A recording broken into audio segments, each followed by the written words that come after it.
Welcome to the United States of Formula One. Nikki. Cookie, where we bring you all of the Formula One news. Welcome to the United States of Formula One. Follow us for more F1 coverage. Now your hosts. And now, here are the Poly guys, Nick and Dan. Take it away, guys. Good morning, BNI! Glad to have you here today with us. Dan Cook here.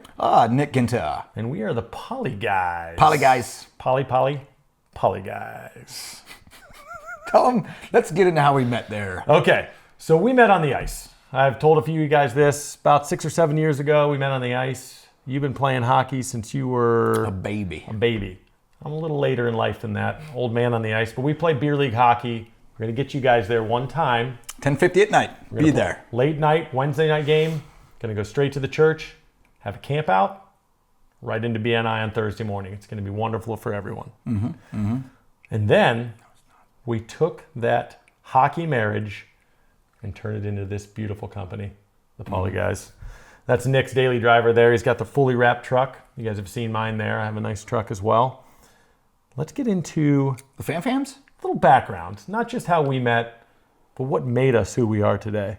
My family. I got Miles, Claire, Drew, my wife Allie, and then my favorite person in the family is that who's on my lap there is Lincoln.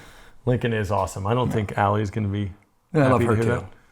that's the best. But all right, getting into my side of the square. So those are my boys.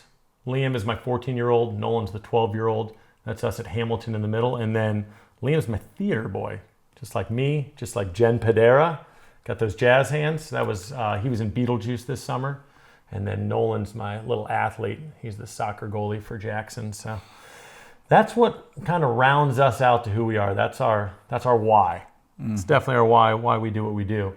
But I have one more child that I have to deal with on a daily basis. Yep, that's my 007 concrete lifting pose right there. That's actually in a calendar in obscure places. I'll share it if you ask me. Yeah, if you come look, to me privately. He's in the February edition Concrete of lifting. Concrete Lifting Monthly with that picture right there, but different attire. Different sets of clothes. Different attire. By no clothes at all. Now I see you in a nice trailer there. I'm going to zoom out a little bit. Yep. Tell me what's going on here. That's the concrete lifting rig. I don't want to bore you with it. It's got chemicals and it's got this beautiful machine. It is not boring at all. I mean, it's got a lot. It has R2-D2 in it for crying It out is. loud. That is the Graco E20. That's where the magic happens. That's where 1,000 pounds of pressure is built. That's where the heat mechanisms are. It's all touchscreen. Everything is, nowadays, I mean, it's almost dummy-proof. Can you get in there and start that machine up? Okay, I've played with it a little bit. I can do a couple things, but it is crazy, and it's all intertwined. It's a wonderful machine. It has automatic shutoffs that if the foam's coming with the wrong pressure, it's off balance. You have an A and B side that they don't mix until right at the tip of the gun. Yep. So A, B, and if you're off ratio, this is the best machine on the market. If you're off ratio, you can have foam that can fail, and we don't have foam that can fail. So, we do commercial work. We do a lot of residential work. What we don't do is mud jacking. Tell the folks out there about a little bit of that mud jacking. Mud jacking's a Band-Aid. It's going to fail in 6 months, a year at the most. You're going to be, 1 to 2 inch hole on mud jacking, we're going to drill a 3/8 hole. That's huge difference, the size of basically a dime. I'm the hole patching guy. Yes, he is. And I Detail work. patch it about the size of a dime, and we'll go to jobs where they've done prior mud jacking that's failed because it lasts about a year or two, and they have these big old goobers in there. Yeah. And I almost want to dig them out and fix them, but They're it's too late. big. So essentially they're putting 100 pounds per cubic foot. Okay, 100 pounds per cubic foot under that slab is what a mud jacking company does. And another reason why it fails when you add that much more weight underneath it, it's just going to fail. Well, we're adding 2.4 pounds per cubic foot, which is next to nothing. You felt that foam. It was very technological information there, Nicholas. So the big difference is, and again, it's concrete lifting. There's not much to it. The big difference is theirs is going to fail. And how long does ours last? 80 years 80 that years. foam is guaranteed for. So it's not going to be your temporary patch. And we're not going to win every job. You know, there's going to be clients that just want that quick fix. That's not us. We're there. All of our products, and we'll get into the next one here soon, we're based on quality, longevity. So, you know, if you want a patchwork, don't call us. Yeah. We'll recommend you to someone else. We only do the best. We're going to be a little more expensive on the concrete lifting side than mud jacking, but so is every other company that uses foam, or hopefully the proper foam like we Right. use. But we're still going to be cheaper than the big boys. It's just these fellers right here. So we alluded to it. Let's segue over to the garage floors, the polyaspartic flake floors that we can do in garages, pool decks, patios, porches, stoops, sidewalks, basically any concrete we can coat. Yeah, absolutely. So this is, I'm going to get right into it. This was a nice 4-car garage we recently did. This was a before. So now you can see up in the top, it hasn't been ground down yet, but most of that bottom portion has been ground, and that's the key. The key is, and I'm not going to get into all the steps in too much detail. I can schedule a one-to-one with anyone that wants a little more detail on that. But the grinding is the key. Yes, it is. It's not just about getting, you know, oil and crap off the surface. It's about digging into that concrete, Open the pores. Open those pores up, baby. That's what you opening gotta the do. pores. It's just like a good face product. You're trying to open those pores so that they will accept the paint and it won't fail. So when you have these other companies that maybe etch it, acid wash it, it's not going to have a surface that's going to adhere that paint, and then eventually it's going to peel up from underneath and it's going to fail. Yep. Ours does not fail. No. And then after we grind that floor, we come in and do reconstruction. We call it mendering. So we have a product, a lot of chemicals in this. It's a very complex process. Any pitting, cracking, we're going to mender it, we're going to fix it, and by the time we're done, it's going to be a fully smooth concrete surface that we're going to be able to work on. So, and I was a little rude before asking about the concrete lifting machine, and I think he probably at this point can get in there and start it up and work it all.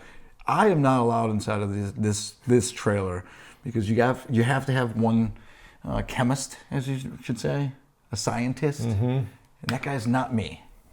Yeah, that guy is not me. I'm the chemist. Yeah. No, so he was joking, but I can't do what he does at this point in the concrete lifting. He's been doing it for so long. He's a pro at it. It's not that he can't do what I do. I just don't let him because I'm so tidy. I'm so OCD. And this trailer, it's so technical. And it's not like the concrete lifting rig where it's mixing the foam for you with a reactor. I am the reactor. That's what they call me. Mr. Reactor. Reactor.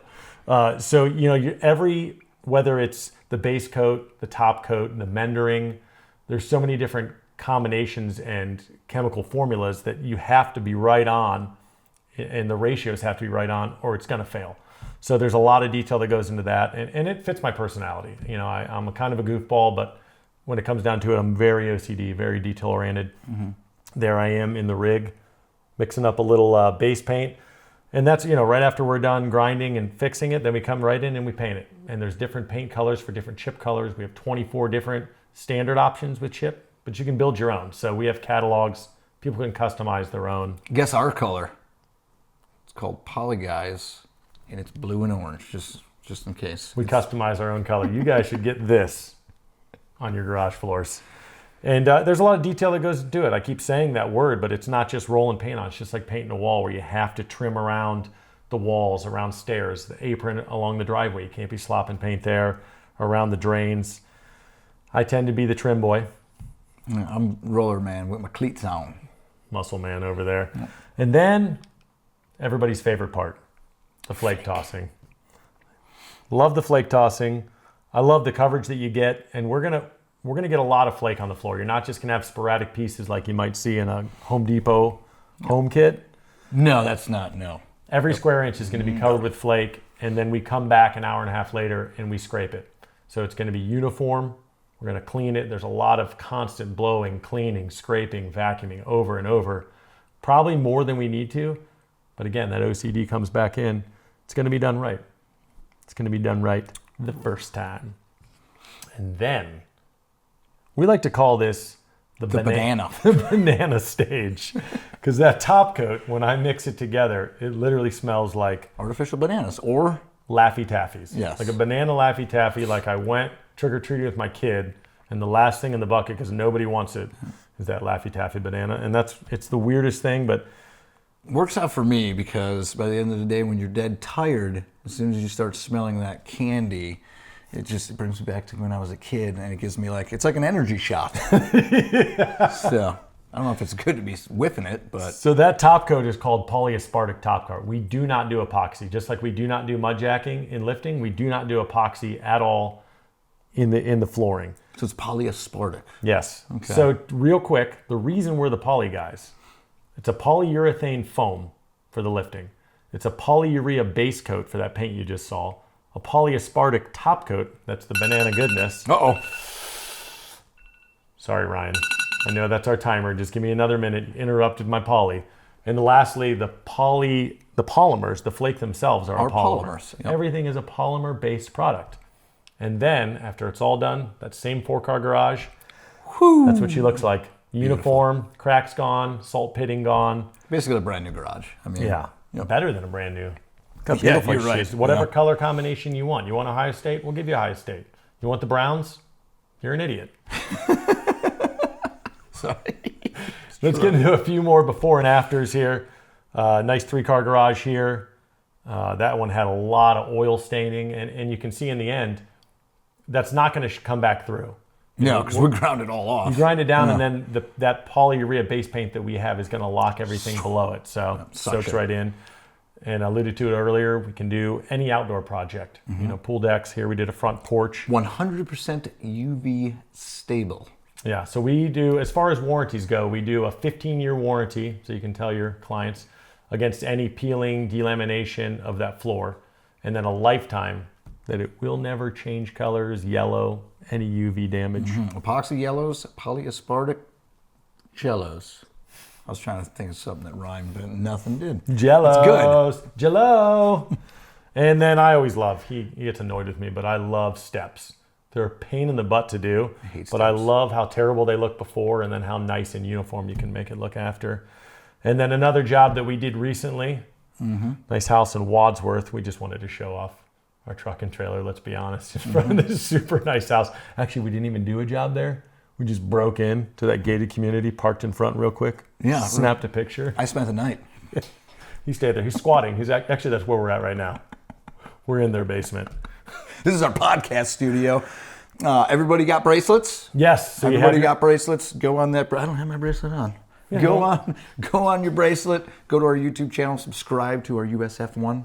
Now, we're going to push both products. I'll So push you go- all products. You go on that USF1, but you don't forget about that lifting, and you don't forget about that coating, because we are. The Poly Guys. Thanks for your time, and now I'm going to open up to any questions.